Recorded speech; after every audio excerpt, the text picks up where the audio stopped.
Iran's foreign ministry says the country has been facing what it calls a coordinated campaign of hybrid warfare since June last year. This statement comes as tensions continue to escalate in the Middle East, with the United States now deploying a powerful aircraft carrier strike group toward the Gulf region. The move signals a significant military escalation, raising concerns about the possibility of a wider conflict between Washington and Tehran. The U.S. military last staged a major buildup in the region in June, shortly before launching strikes on Iranian nuclear facilities, a development that marked one of the most serious confrontations between the two countries in recent years. Now, with fresh deployments and growing rhetoric on both sides, fears are once again rising that the situation could spiral out of control.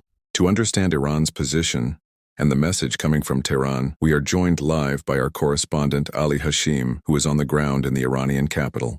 Ali, what exactly is Iran saying at this stage? Is Tehran intimidated by the growing U.S. military presence in the region? Correspondent, Tehran. Well, there are essentially two parallel messages coming out of Tehran right now. On one hand, Iranian officials are making it very clear that they are not intimidated by what they describe as an unprecedented American military buildup in the region. According to Iranian authorities, even during the conflict in June, the scale of U.S. forces deployed toward Iran was not as large as what we are seeing today. Iranian leaders are trying to project an image of strength, readiness, and deterrence. They are emphasizing that all branches of their armed forces are fully prepared to confront any possible military action. At the same time, however, there is another message being sent, one that focuses on diplomacy. Iran's foreign ministry spokesperson, Mr. Nasser Bakai, stated that Western powers were responsible for blocking a proposed diplomatic meeting between Iranian and Western officials during the World Economic Forum in Davos. From Tehran's perspective, Iran is claiming that it remains open to negotiations, but that these diplomatic efforts are being obstructed by the West. So what we are witnessing here is a dual strategy: military readiness on one side and diplomatic signaling on the other.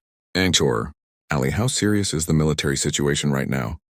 Are both sides actually preparing for the possibility of war? Correspondent, the situation is being taken extremely seriously here in Iran. Iranian officials acknowledge that nearly all U.S. military assets required for a potential confrontation are now in place across the region. This includes aircraft carriers, warships, fighter jets, and missile defense systems stationed in key strategic locations.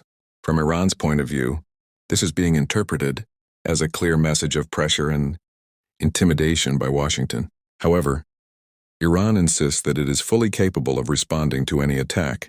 Military commanders have repeatedly stated that the country's defense systems are on high alert and that Iran is ready to defend its sovereignty at all costs. What makes the situation even more complex is the involvement of Iran's regional allies. Just yesterday, armed groups aligned with Iran in Iraq issued a statement saying that they would participate in any war if a conflict is launched against Iran. Similarly, the Houthi movement in Yemen has also warned that it could target U.S. and allied interests in the region if hostilities break out. This means that any direct conflict between the United States and Iran would likely not remain limited to just two countries. It could quickly expand into a broader regional war.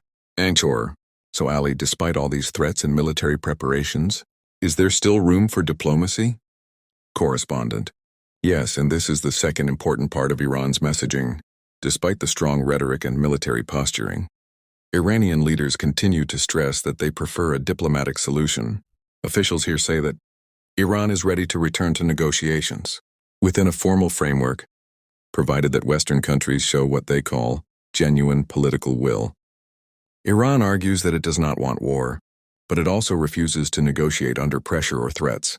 This is why we are seeing these two parallel paths. On one side, Iran is preparing for the worst-case scenario, a military confrontation. On the other side, it is keeping the door open for talks and diplomacy. Many analysts believe that the real deciding factor right now is political rather than military. According to several regional experts, what is currently preventing a full-scale war is not a lack of weapons or forces, but rather a political decision by U.S. President Donald Trump. If that political calculation changes, the situation could escalate very quickly. And shore closing. So as tensions continue to rise, both Washington and Tehran appear to be walking a dangerous line, balancing between military pressure and diplomatic engagement. With powerful forces now positioned across the region, The world is watching closely to see whether this standoff will lead to renewed negotiations or slide toward another major conflict in the Middle East.